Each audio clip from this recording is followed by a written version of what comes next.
নমস্কার, সুরভির রান্নার তরফ থেকে সকলকে স্বাগত। আজ আমি শেয়ার করছি একদম অন্যরকম নিরামিষ পটল পোস্ত। শুধু পোস্ত নয়, এতে দিয়েছি কাজু, যা এই রেসিপির স্বাদকে আরও অনেক বেশি ক্রিমি আর স্পেশাল করে তুলেছে। যদি আপনি একই ধরনের পটল পোস্ত খেতে খেতে বিরক্ত হয়ে যান, তাহলে আজকের এই রেসিপি অবশ্যই একবার ট্রাই করুন। চলুন দেরি না করে দেখে নেওয়া যাক কিভাবে খুব সহজে এই দারুণ স্বাদের পটল পোস্ত তৈরি করা যায়। ভিডিওটি ভালো লাগলে অবশ্যই লাইক আর কমেন্ট করবেন, আর চ্যানেলটা সাবস্ক্রাইব করতে ভুলবেন না। চলুন তাহলে শুরু করা যাক। সবার প্রথমে এই যে দেখুন, আমি এখানে 250 গ্রাম পটল নিয়েছি। এবার পটলগুলো একটু একটু করে ছাল রেখে ভালো করে ছালটা ছাড়িয়ে ধুয়ে পরিষ্কার করে নিয়েছি। এবার এর মধ্যে দিয়ে দিলাম 1/4 চামচ হলুদের গুঁড়ো আর 1/4 চামচ নুন। নিয়ে নুন আর হলুদটা প্রথমে পটলের মধ্যে ভালোভাবে মাখিয়ে নেব। রান্নাটা করার জন্য সবার প্রথমে গ্যাসে কড়াই বসিয়ে কড়াইয়ের মধ্যে দিয়ে দিলাম সর্ষের তেল। এখানে তেলটা একটু বেশি দিলাম, কারণ পটলগুলো প্রথমে ভেজে তুলে নেব। তেলটা গরম হয়ে যাওয়ার পর এর মধ্যে নুন হলুদ মাখানো ওই যে পটলগুলো দিয়ে নেড়ে চেড়ে হালকা করে ভেজে নেব। আর বললে বিশ্বাস করবেন না, এই রেসিপিটা এতটা টেস্টি হয় যেটা রুটি বা ভাত যে কোনো কিছুর সাথে খেতে ভীষণ ভালো লাগে। এর মধ্যে একটা শাহি ব্যাপারও আসে কাজু দেওয়ার কারণ। পটলটা ভাজা হতে হতে চলুন একটা মশলা রেডি করে নিই। তার জন্য মিক্সির জারে নিয়ে নিলাম একটা ওই ছোটো সাইজের টমেটো, আর এর মধ্যে দিয়েছি 10 থেকে 15টা কাজু আমি ভেঙে টুকরো করে নিয়েছি। সেগুলো ভালো করে জলে ধুয়ে পরিষ্কার করে নিয়েছিলাম, সেগুলো দিয়ে দিলাম। আর ঝালের জন্য দিয়েছি কাঁচা লঙ্কা, আর একটা পাকা লঙ্কা ছিল সেটাও দিয়ে দিয়েছি। আর দিয়ে দিলাম ওই 1.5 চামচের মতো পোস্ত। নিয়ে একটু জল দিয়ে এটার একটা মিহি পেস্ট তৈরি করে নিয়ে ফিরে এলাম। এদিকে দেখুন মশলাটা রেডি করতে করতে পটলটাও ভালো করে ভাজা হয়ে গেছে। এবার পটলটা আলাদা পাত্রে তুলে নেব। আমি কিন্তু পটলটা দেখুন ছালটা ছুলে আর দুটো দিকই একটু একটু করে চিড়ে দিয়েছিলাম, যাতে রান্নাটা করার সময় গ্রেভিটা ভালোভাবে পটলের মধ্যে প্রবেশ করে, তাহলে পটলটা খেতেও ভালো লাগবে।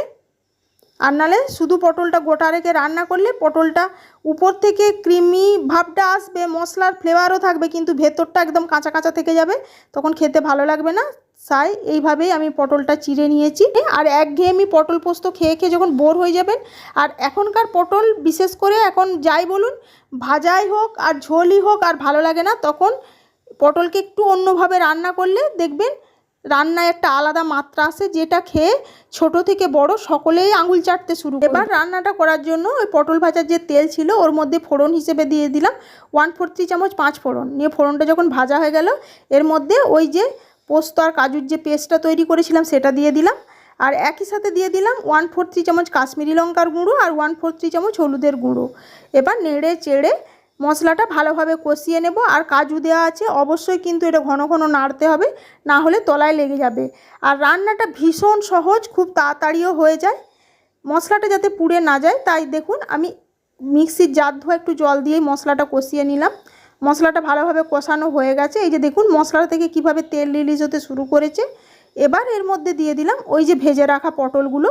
এবার গ্যাসের ফ্লেমটা মিডিয়ামে করে পটলগুলো আরও মিনিট 2 সময় ধরে মশলার সাথে কষিয়ে নেব। এই পটলগুলো মশলার সাথে কষাতে কষাতে দেখবেন পটল আর মশলা থেকে আবারও তেল রিলিজ হতে শুরু করেছে। সেই অবস্থা পর্যন্তই পটলটা কষিয়ে নেব। পটলটা ভালোভাবে কষানো হয়ে গেছে। এবার গ্রেভিটা বানানোর জন্য দিয়ে দিলাম পরিমাণ মতো জল। আপনারা যেমন গ্রেভি পছন্দ করবেন সেই অনুপাতে জলটা অ্যাডজাস্ট করে নেবেন। তবে এই রান্নাটা খুব বেশি ঝোলঝোল হলে খেতে ভালো লাগবে না, একটু গায়ে মাখো মাখো ভাব থাকবে। সেই পর্যায় পর্যন্তই গ্রেভিটা রেডি করে নেব। তার জন্য দিয়ে দিলাম পরিমাণ মতো জল। আর নুনটা আপনারা এই অবস্থাতেই চেক করে নেবেন। আর যদি মিষ্টি পছন্দ করেন তাহলে আপনারা এখানে চিনির ব্যবহার করতে পারেন। আমার বাড়িতে চিনি পছন্দ করে না, তাই আর দিনই নিয়ে ঢাকা দিয়ে রান্নাটা হতে দিয়েছিলাম। এই যে দেখুন রান্না আমার একেবারেই কমপ্লিট হয়ে গেছে। গ্রেভিটা অনেকটা ঘন হয়ে গেছে। এবার এটা নামিয়ে শুধু গরম গরম ভাতের সাথে সার্ভ করার অপেক্ষা। যে গ্রেভিটা এখন দেখা যাচ্ছে এটা ঠান্ডা হয়ে যাওয়ার পরে অ্যাডজাস্ট হয়ে যাবে। দেখলেন তো কত সহজে তৈরি করে নিলাম পটল পোস্ত একটু অন্যভাবে। আজকের রেসিপি আপনাদের কাছে কেমন লাগলো অবশ্যই জানাবেন। আর রেসিপিটা দেখুন কতটা লোভনীয় হয়েছে। আজ তাহলে এটুকুই, আবার হাজির হয়ে যাব অন্য কোনো রেসিপিতে। আর আপনারা কী ধরনের রেসিপি দেখতে চান অবশ্যই কমেন্টের মাধ্যমে জানাবেন। আর নর্মাল পটল পোস্ত না এই পটল পোস্ত কোনটা আপনাদের বেশি ভালো লাগে জানাতে ভুলবেন না। সবাই ভালো থাকবেন, সুস্থ থাকবেন, ধন্যবাদ।